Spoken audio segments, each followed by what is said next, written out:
Hello, beautiful people in the Creative Genius Life Coaching group. Hello, my loves. It is so good to be back here once more, offering to you these weekly lives. This was always my intention when I set up this group, to be generous with sharing with you whatever feels that it could resonate and vibrate and enhance your creative genius life. So, if you are watching this live, it would be really great to hear from you. Say hello. How are you doing? If you're watching this on the replay, give me a hashtag replay, say hello. And as always, I deeply encourage you and invite you and desire for you to comment, to engage, to put down your thoughts on anything that I share with you. Okay, so welcome, welcome, welcome. This is the first live I have done since I've been back. I've been back 2 weeks now from my Mahoosuv adventurings around Southeast Asia, and more of that will gently, gently, gently pour out and be shared in various ways as I receive and land and open to and sit in the reverberations from that time. There's been so much. One of the hugest shifts that has happened for me recently and from this experience, this trip away, has pretty much shifted, pivoted the angle of the direction I am living in, how I am living. And I really wanted to come on here and to share that information with you today. So this is about how we follow, or what we follow, is what creates the life that we are walking step by step in and through. And I think for most of us, and it was certainly the case for me, there are a lot of things that are pulling us or veering us or forcing us or pushing us or even pulling us in certain directions because we feel that that's where we ought to or should be going. Okay, that should be the direction that we are following, that we are moving in, because we should, because everyone else is, because this is the right thing to do, because this is easier, because I need to be able to pay my rent and my bills, and because I've got duties and responsibilities, and because I'd be foolish to try this, or because I might embarrass myself, or I might fail, or I have no idea what's on the other side of that particular hill in the distance. Now, there's nothing wrong with any of that, and I need to be very, very clear about this, okay? This is not making any of that a mistake or wrong. But what I am speaking to is the part of you that has these longings. You know, maybe late at night, before you're falling asleep, your mind will kind of drift off into certain daydreams about living a certain life, being this kind of person, creating this thing, and maybe you go there a lot, and maybe these longings, these kind of dreamings have been these desires that have been like little seeds planted in your heart, in your belly, in your bones, ever since that you can remember. And this is what I'm interested in, because more and more I'm realizing that everything we need to go for that which we can feel is longing to be explored, is longing for us to take that up into our hands and create in the only way that we know how to do, which is unique to ours. Usually these are the things that make us feel alive, make us come alive, that give us energy, that make us all juicy and turn us on and make our eyes bright and fill us with passion, which is contagious, which is attractive, which is inspiring. I mean, we only have to look around to the people that are those things to understand what we mean. So if we have these longings and these dreams and desires held within us, and we're not necessarily doing anything about them, my first question is, why not? Seriously, why not? Now, for many of us, the reasons could be it's not the right time, I've got this as a responsibility first of all, I don't know if I'll be any good at it, or it's a bit silly to pursue that, I've got to be sensible, I don't know how, blah, blah, blah, blah, blah. Okay? Not got time, I'm too old, I'm too young, blah, blah, blah, blah, blah. I say blah, blah, blah, blah, blah, because essentially so many of those things are almost like, what they call it, red herrings, that's it. I need to look into that. I don't know what a red herring is. Maybe somebody knows what a red herring actually is. But they are often red herrings, and the problem is we believe those to be true. And then we're walking around our life with this little pulse, this seedling of longing to make something come true, or make something happen, or to go in a new direction, or to change careers, or to take this up in a more serious way. I have always been interested, and I'd be really curious to know if anyone has that. You know, do you have anything inside you that you know you've been secretly daydreaming about, thinking about, wondering about, you know, this kind of impossible, strange thing that's kind of just always that you come back to, that gives you this kind of thrill when you think about it. So do let me know if there is anything like that that you have. So I've always been fascinated by compasses.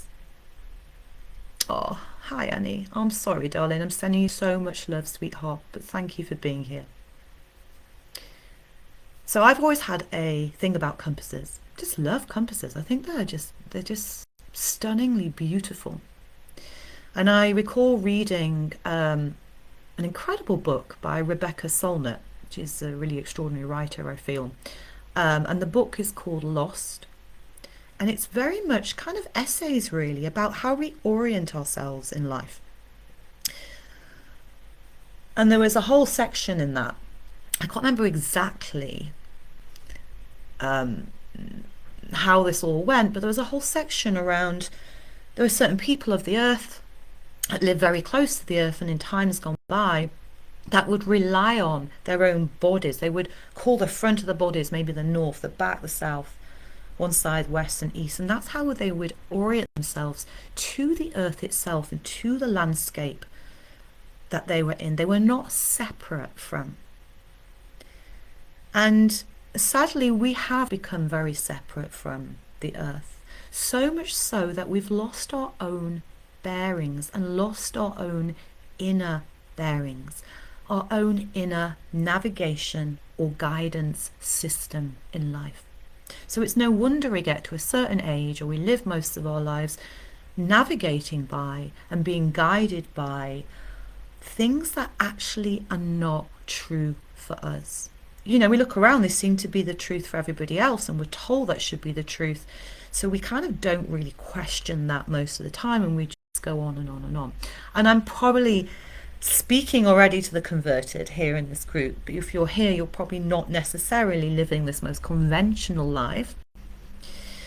Maybe you're not following those particular rules of how to live and orient yourself in the world. So I'm probably already speaking to you you're already quite open to this as a possibility. But if you're not, this is something just to consider for a moment. What guides you? What have you been taking as your navigation system and believing in that, and then steering the ship of who you are, your soul's longings, the excitement, your life that you are living and building and creating and engaging in through these possibly misguided guides. So this life is, as I've mentioned, is about how do we live from our magnetic north. So let's break that down a little bit. What does that mean? I've already mentioned that compasses are really important to me, and they actually form the basis of the Creative Genius coaching. Some of you know this that have worked with me, done different programs with me, might have heard me talk about it. But that is what all of my offerings and programs are based on. And that's been cultivated and created through me, through my life's experience over the last, I would say, 25 years or so. You know, you suddenly realize how old you are and you go, shit, man, I've been doing this for a long time. And these are things I live by. And the very first part of what we will look at when we explore this map is what I call the vertical pole. Yeah, the pole of alignment. And this pole faces north. And some of you might know this, but I'll explain this anyway. Apparently there are 3 norths. I only discovered this recently. There is the magnetic north, which is your compass. You know, it's very much defined by the magnetic energetics of the earth itself. There is the true north, which is, I'm going to get this so wrong, I think that's where like kind of the North Pole, the kind of fixed spot on the earth is. And then there's another north, which I can't remember now what that is. We'll just ignore that other one for now. The thing is about the magnetic north, which I really enjoy, is that it does have its own shifts and changes, because what it's aligned to, the kind of pulse of the earth, also shifts and changes.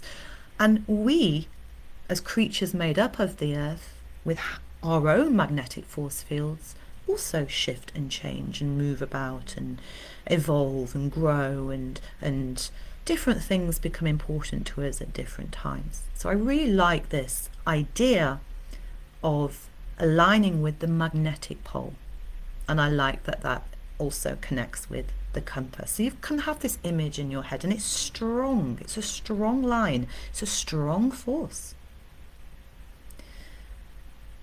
Our magnetic north is the clearest, most direct access to the flow of our power. I'll say that again. Magnetic north is the clearest, most direct, most truest, unshakable, quietest, peaceful, spacious alignment to who we are and to the power force, the capacity for power that is the currency of every single one of us. It's the clearest channel. Nothing is in the way when we're in that magnetic north. When we are following in other directions because of the we shoulds, we ought to, that's what everyone else is doing, that's what we're told, that's what I believe, and so on and so on, we're kind of going off into other directions, which will take us wherever they take us. That's absolutely fine. But what it means is that force for power isn't so clear. It's like it's got a U-bend in that channel. It has to work a little bit harder, maybe it's a bit more exhausting for that currency to flow easily. Maybe we keep banging up against the inside of those proverbial metaphorical pipes from time to time. It doesn't leave us feeling clearly satisfied at the end of the day, or even at the end of our life. And some of those other things are things like, and these are things that I've really realized how much I've been following those other directions, or those directional places, which are also vast. Some of those things are chasing money.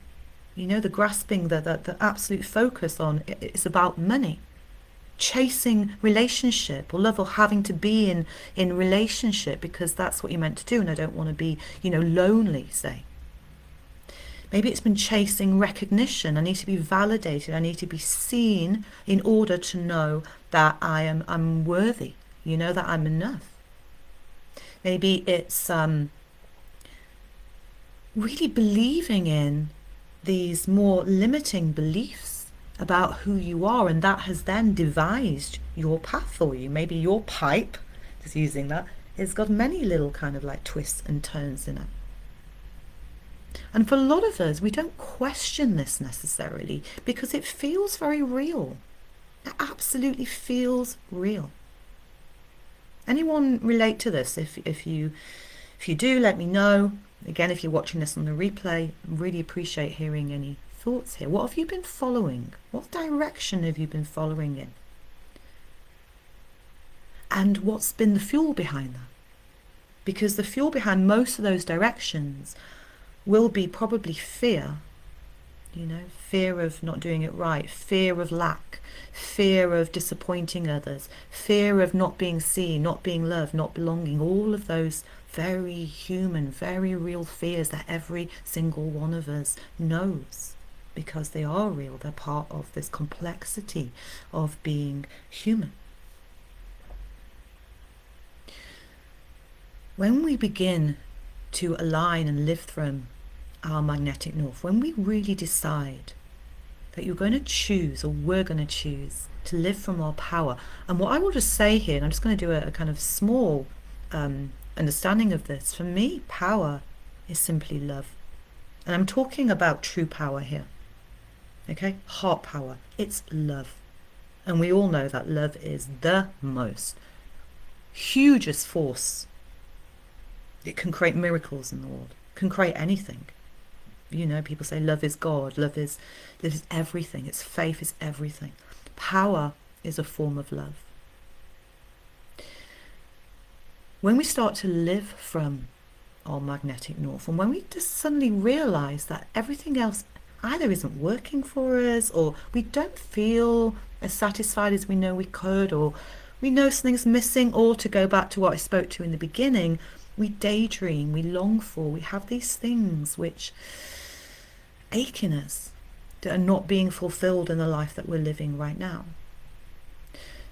When we decide to go and live through this magnetic north path, what we tend to find is that this is the path of not knowing. It's the absolute path of trust. It's guided. There's lots and lots of things that can guide us on that path. Lots of tools to help us to stay in and clarify the power that we're living in and as and with.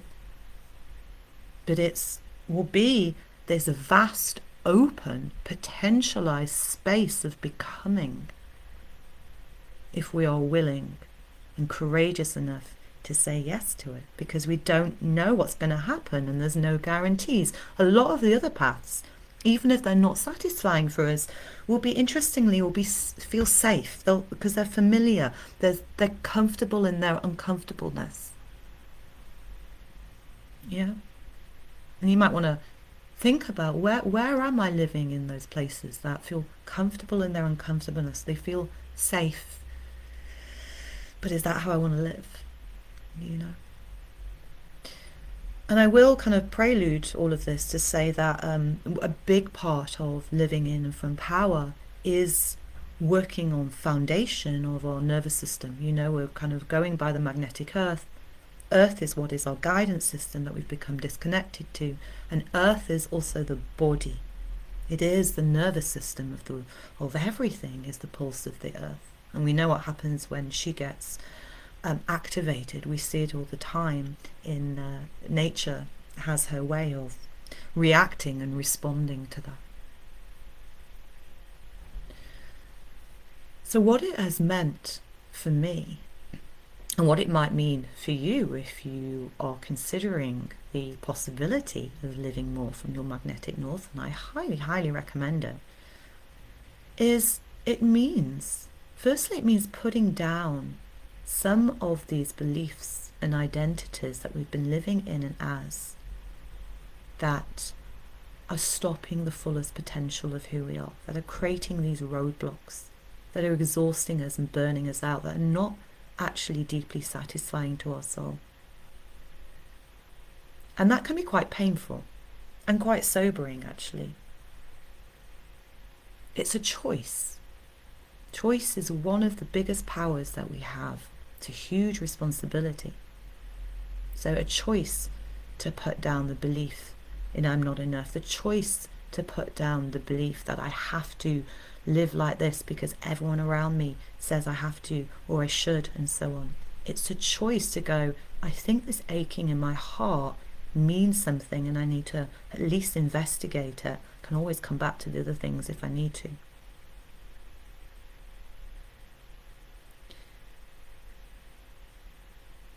For me personally, following my magnetic north is about, as I mentioned right at the beginning, it's a pivot. It's a pivot in one way quite subtly, but in another way, in what I've been experiencing since deciding to fully live from this, which is very, very recent. Basically, after my trip highlighted to me a lot of things that that I've had to kind of let go of in order to deepen walking the path that I am walking on. So one of the things for me of following my magnetic north is that, and this is part of the power part of our what I'm talking about, is putting the things that nourish and fill me up, that pulsing of that idea, that longing, that aching, first. You know, it's a little bit like being on a plane and putting on an oxygen mask. You know, they always say, don't they, you know, if anything happens, put your own oxygen mask on first.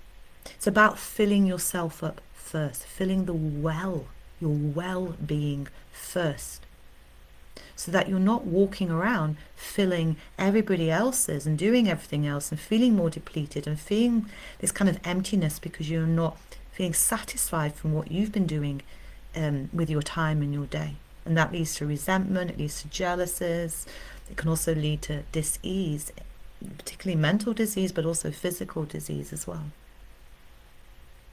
For me, what it's meant is that, and I've known this for years, but I don't even know what's changed. I don't, it's fascinating.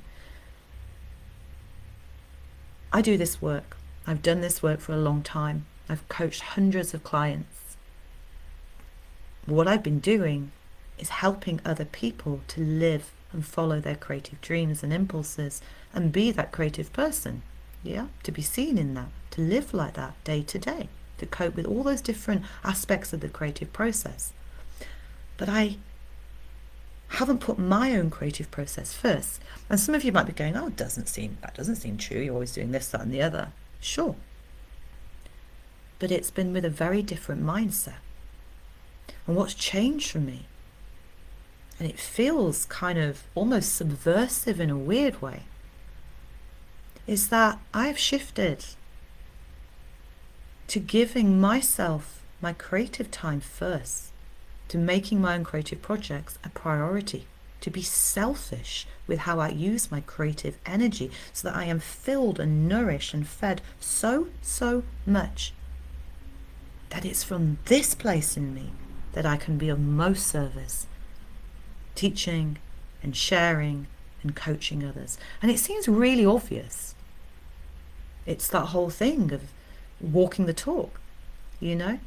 And I kind of thought I was, and I kind of knew I wasn't fully, but now I really am. So it means that there's a massive trust because I'm spending most of my time working as an artist, as a writer, as a performer, whatever different aspects and avenues creativity is asking from me. The focus then isn't on how do I get money? And I hold my hands up. Running a business, that's a huge big part of it. Not going to lie, and anyone who says it isn't, I can assure you, is a liar. It's part of. But that doesn't feel relevant right now. I have such a trust and faith that the more that I follow this path, my own magnetic north, my own power, that I am looked after. I am. I'm seeing evidence of that everywhere, particularly since I've said yes to living this way. And that, I can't tell you what a relief that is. It's the weirdest thing. So nothing's changed in my kind of bank account in that way. But the relief around that not being what I've been navigating by all my life feels this massive relief, because it's exhausting when we're fueled by fear, not love. And I wanted to share with you a couple of things, like a few examples. The first is my own example. Since choosing this, choosing to pivot into turning myself into the direction of my own magnetic north, over the last 3 weeks, some of you might know this, I've written a novella. Yeah, written 21,000 words of this novella, and I've submitted it to these publishers. So exciting, so fun. And I cannot tell you how much I had a rough idea once I decided I was going to go for this. My God, the amount of times I had no idea what I was doing next, and all this stuff kept pouring out, and all this story came, the characters were doing this, and that place when I just feel like God's secretary just taking down notes. And the power flow, it's just moving through. It's opened up so many other ideas. Next, bits of story, essay, book. Just going to go for it. And the things that were excuses before, that live in all those other places, no longer exist. That's a weird thing when we're living from magnetic north. They've gone. It's like poof. They were just excuses that were bound around these other directions that weren't aligned to my own power. It's like magic. It's the strangest thing, that's all I can say. And it's very ordinary. It's very simple. It's nothing special. It's not dramatic. There's nothing to fix or heal. It's simply, there's a focus, and it's a very devotional. It feels very quiet and devotional. And what I would call, and this is one of the huge tools of power, what I would call an intimacy with life itself. And that's touching me as I say that. An intimacy with soul, an intimacy with love. It's love itself. So that's one example. I'm going to give you two more before we start to wrap this up. Again, I'd love to know any thoughts from listening to this, watching this, anything that's coming up for you. So, two other examples. So these are little stories from my trip. So one of these, I actually wrote about this a few months ago. It's quite near the beginning of my trip. Myself and my partner, to celebrate our anniversary, we booked a meal. It's one of these taster meals menus, quite expensive and fiery to get dressed up, in this restaurant that was in an old jet plane inside this creative park in northern Bangkok.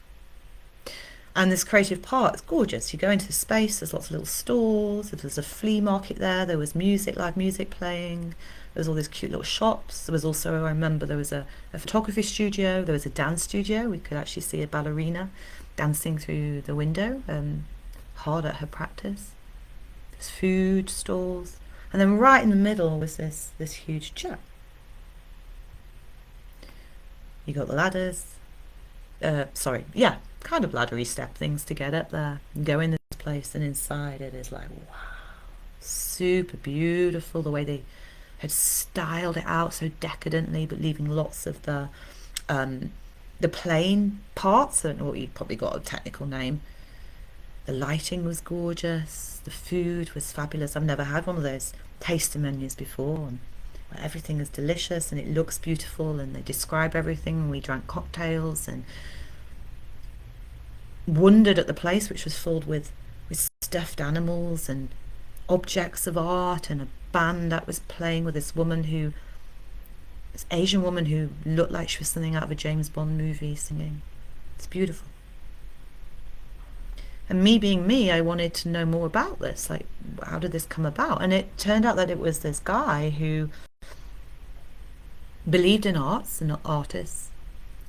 And he had this, as you do, this huge collection of stuffed animals. He wanted somewhere to show them off because they were just being stored at home, again, as you do. And I think that plane was just there, if I'm correct. Well, we got it from somewhere, he heard about it. Anyway, there's this piece of land that was available, and he decided to create a little creative community to support other artists that could work there, have workshops and art studios, and then to put this plane and have this fancy restaurant and put his stuffed animals, I don't keep saying that, in there. He did it to enjoy himself. He did it because for him that was his magnetic north. It might make no sense to other people. It might seem completely stupid or ludicrous or what a waste of money or who do you think you are? But he went and did it, and we certainly got a lot of joy out of that. And then the last story here, again from my trip, is a similar story in a way, but it just goes to show sometimes where we are led when we listen to that voice of the magnetic north, when we allow our power, our love to lead us.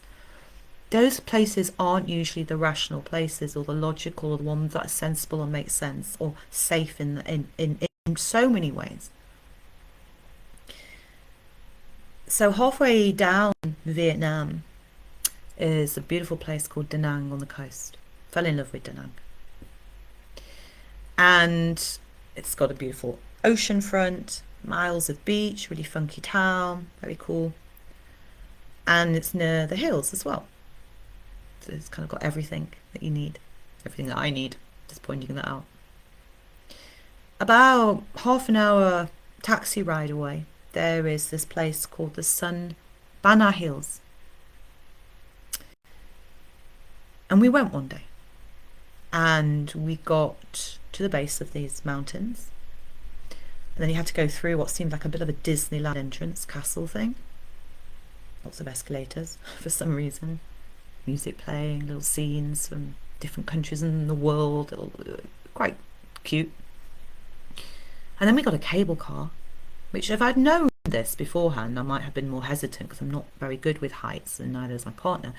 But it's the longest single cord, is that what you say? Cable car in the whole world. And that cable car trip up, through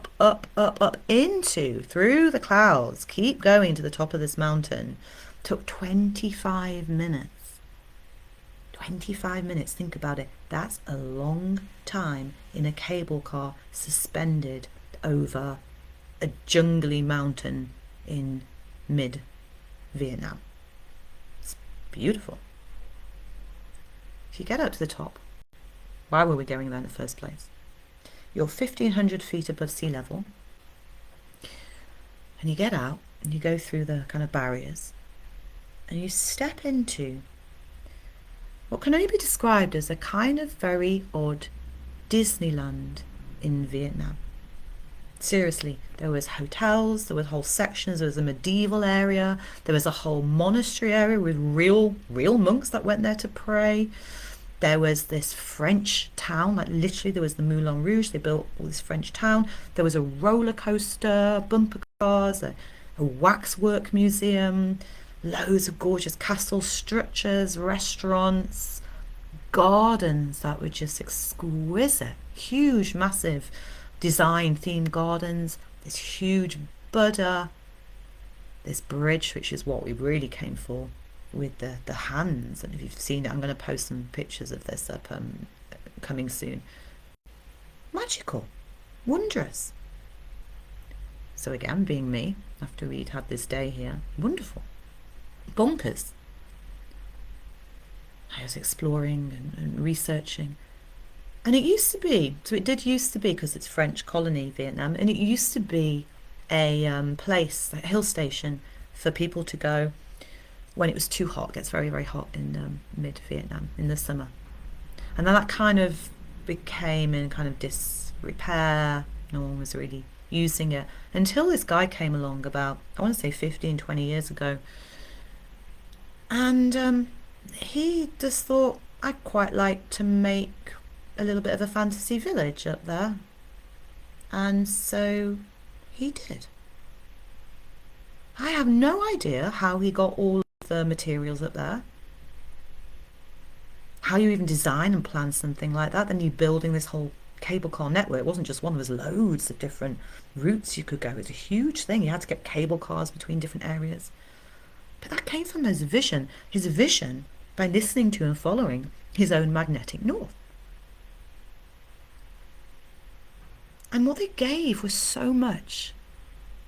Those two last examples gave so much joy, so much wonder, so much cohesiveness, so much sense of community, purpose, gave jobs, gave beauty, moments of awe, fun, memories.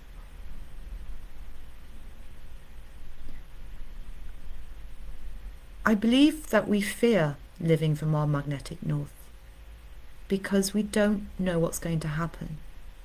And we think it's all gonna go tits up. And sure, it might do. But if we don't explore travelling down towards our magnetic north, how will we ever know whether that's the case? How will we ever know if, what if I follow this? What if I gave that desire a go? What if I said yes to that longing and see how I can make that happen, even though it seems ludicrous? What if I spent a year in Paris because I want to, exploring impressionist art and taking up painting? What if I learnt a whole new skill? I went and learned plumbing just because I want to, even though I'm a lawyer. That's completely stupid, isn't it? But I really want to do that. I want to literally get down to the nuts and bolts of things. What if I created a musical? I've got it all in my head, a musical out of puppets and Muppets. Just because, and it's going to be for kids, and never done anything like that before, but I keep thinking about it, and I keep having more ideas, and I keep writing my notebook, and I can see the songs in my head. What if I start this business offering, I don't know, beautiful t-shirts made out of gorgeous, organic, local cotton with those quotes and sayings that saved my life more than once, and I know would really put a smile on people's faces. And what if? What's your what if? What is that longing, that ache? Do you have that? And if not, if it's not so clear and strong like that, what would it be like? What is the what if of living by your magnetic north, living in and as that power of love, that force? What might that mean? What might that feel like? What might that look like for you? Does it create any aliveness or excitement or curiosity through your body? In which case, perhaps it's something to follow, like those little breadcrumbs in a fairy story. I feel this is the most radical way to live, and it goes so against what we're told, which is very fear-based, really, because everything we're told is about not having any power. This is about living as power. Very different. So I love to know any of your thoughts. I am just so, I can't tell you how the force, the feeling of this, how it impacts every even little choices if I am choosing to live by this. And that's not what I'm going to go into right now, but it's really strong. It's a strong force. And I am running a small program called the Power Keys, and it is the foundation program of the whole of the Creative Genius Map. And I'm going to share with you the power keys, literally, to coming into aligning with this and starting to live from this place.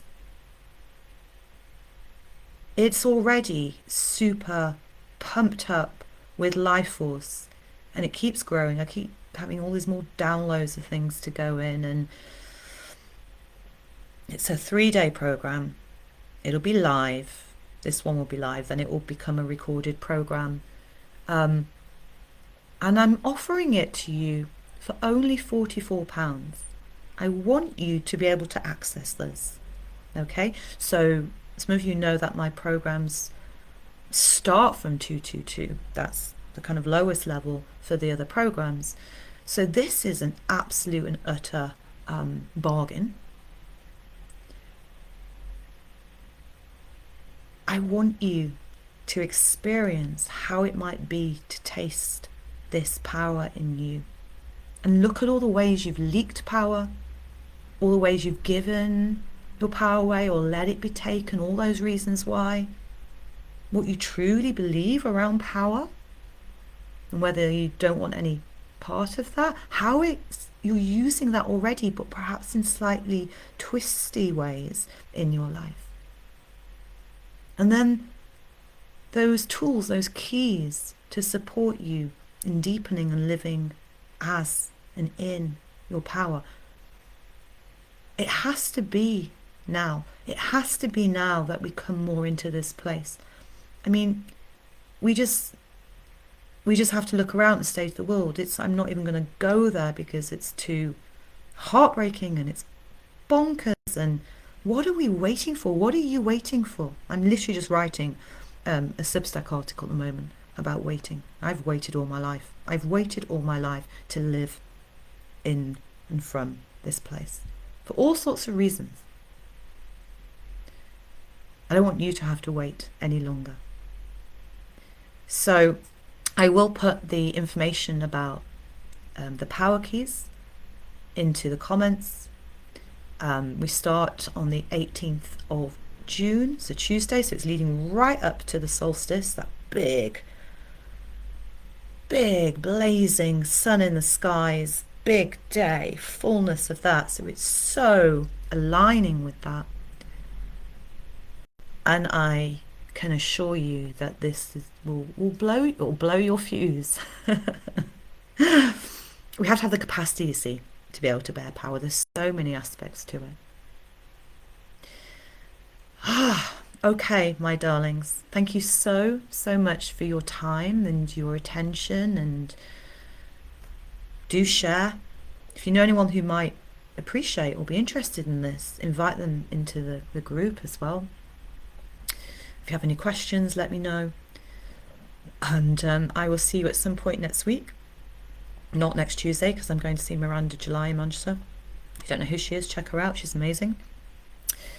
And I will see you all very soon. Here's to our power and using it in the way that we know it makes sense, in service to ourselves and in service to the world.